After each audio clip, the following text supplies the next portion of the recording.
ROG Strix Impact 2 is basically the opener to the line of fresh gaming mics from ASUS. Its price is 3.5 times less than some top devices like ROG Chakram, for instance, that is 43 bucks. Despite being simpler in design and functions than its more expensive brothers, this guy became our favorite gaming mouse in the office, and our team wants you to know why.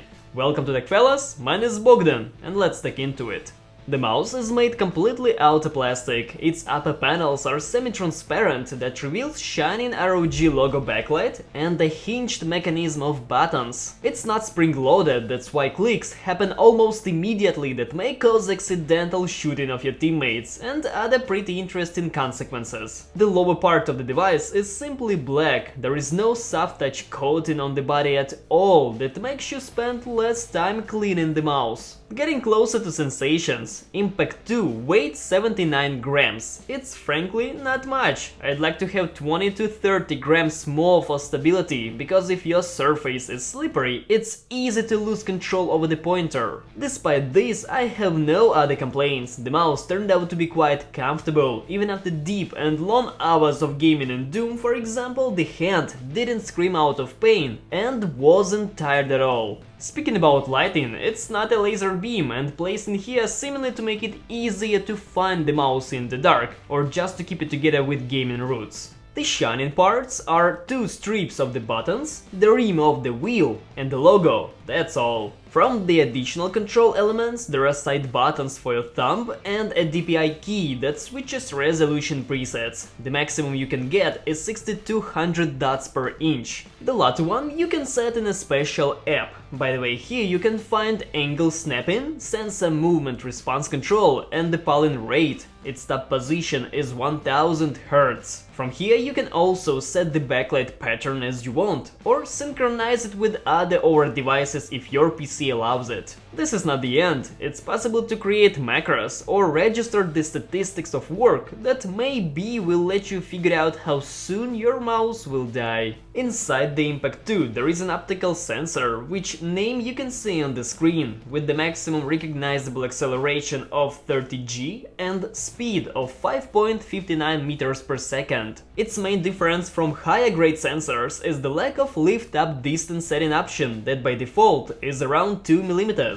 Well, this number could be better. On the internet people argue about its weak performance on high DPI. In my case, as the guy who loves gaming but doesn't spend like that the whole day, this and previously mentioned lift-up distance didn't bother me much. What I'm trying to say is that for people without supernatural reactions or for general gaming enthusiasts, the movement recognition capabilities of this mouse will be enough not to blame it for every lost fight. What else? Of course we dig deeper. Inside there are two sockets with switches from Armory company. They are quite familiar to us, D2FCFK, bearing 50 million unstoppable clicks. The encoder is from ALPS. The wheel button is just a common button, no big names here. As for the side button switches, they are made by Kyle.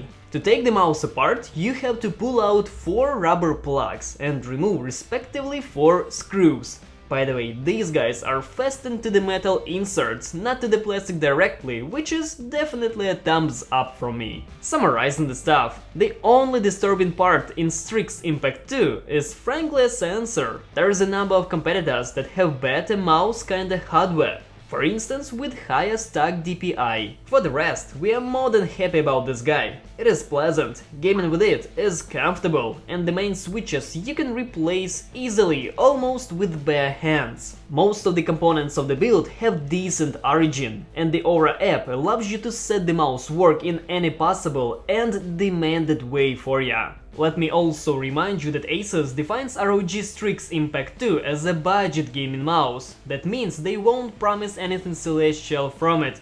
For those who doesn't search for that but still wants an inexpensive branded gaming mouse, this guy will be a nice choice. In the description box below you can find the links to the internet stores where you can buy it.